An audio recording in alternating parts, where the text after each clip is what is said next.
Hello again, NFL bettors. This is Jeff Makinen from DRF Sports. I'm here to cover the Monday night NFL matchup between Chicago and Washington. Before I do that, just want to let you in on a little bit of information about DRF Sports. DRF Sports database of proprietary trends has been built on decades of statistics across all major sports. Get the best information available to make wagers and win more bets. It's that simple, and it's only $5. So be sure to register at sports.drf.com. Looking at this game, you can see that Chicago opened up as a 4-point favorite. It's been bet down to 3.5. The over/under is 42.5 on the opener, and it's dropped to 41, so it's moved 1.5 points towards the under. One of the reasons it may be getting in that under action is that Chicago has really struggled offensively. You can see that looking at our key statistics area, Chicago is averaging just 263 yards per game and 4.5 yards per play, which are extremely low. Passing has been really their Achilles heel this year. Mitch Trubisky is struggling mightily. 4.6 yards per pass, very low, with a 164 yards per game, also quite low. Defense has been carrying Chicago. They're allowing less than 300 yards a game and only 4.6 yards per play. So they've really been in two defensive struggles so far this season.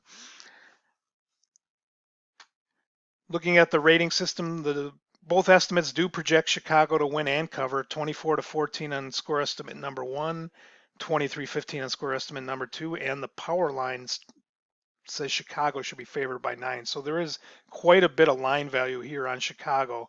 Some of that may be built on the performance from last season and less about this season, as Washington has kind of surprised with their performances this year positively. And Chicago really, as I mentioned, has struggled in both of their games offensively. One area of concern here as I look at is Washington has actually played a significantly harder schedule than Chicago so far. 24 is their schedule strength, whereas Chicago's is an average power rating of 18 on their opponents. Going into the game results, you see that Washington has been competitive in their two losses to NFC East powers, Philadelphia and Dallas.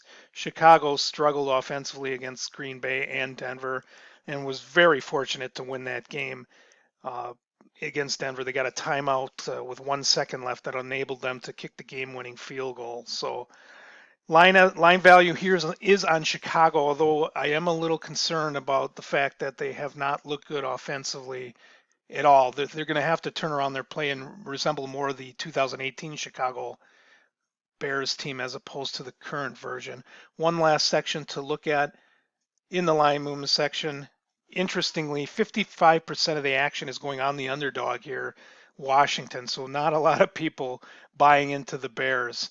The under's getting 67% of the action. So overall, you're looking at a situation when the line value is on Chicago.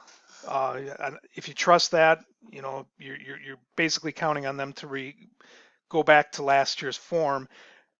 Maybe the safer play here might be the under to continue that trend of both Chicago's offensive ineptitude so far this year. So thanks again for listening. This is Jeff Makinen from DRF Sports, Twitter handle @SportsDBExpert.